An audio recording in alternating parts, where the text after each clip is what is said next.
خلافت کی ذمہ داریاں آئی ہیں تو وہ عمر کس طرح سے اس کو نبھاتے ہیں، یہ ایک الگ دل آویز داستان۔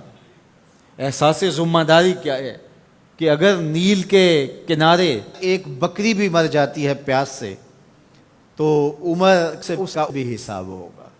راتوں کی تنہائیوں میں اٹھ اٹھ کے عمر پہرا دے رہے ہوتے ہیں۔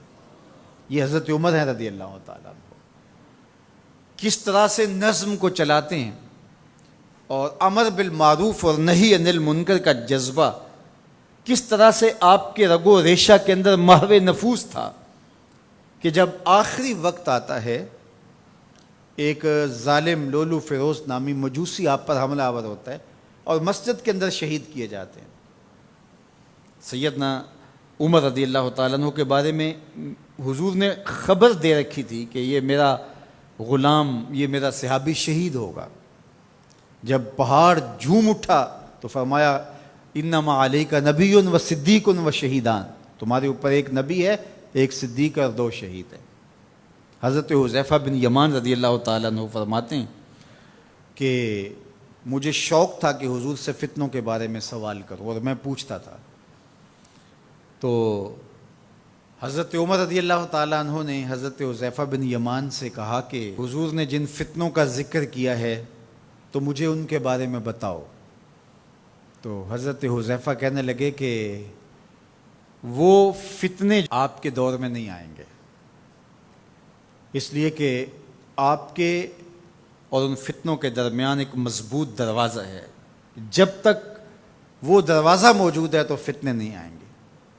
تو حضرت عمر نے کہا کہ وہ دروازہ کھولا جائے گا یا توڑا جائے گا؟ تو حضرت حذیفہ بولے توڑا جائے گا۔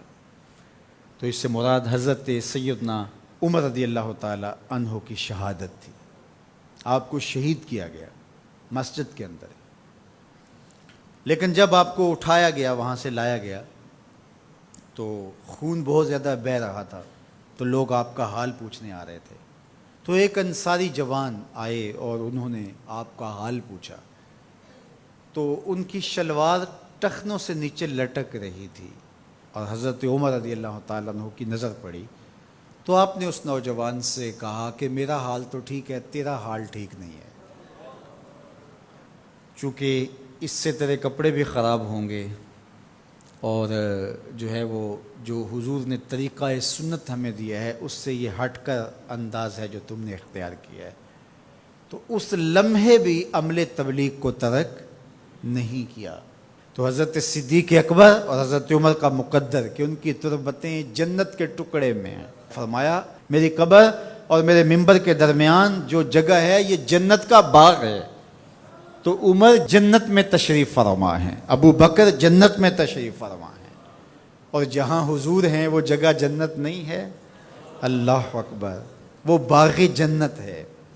حضور ایک دن مسجد سے باہر تشریف لا رہے تھے، دائیں ہاتھ میں حضرت ابو بکر کا ہاتھ پکڑا تھا اور بائیں ہاتھ میں حضرت عمر کا ہاتھ پکڑا تھا، اور مسجد سے باہر آ رہے تھے۔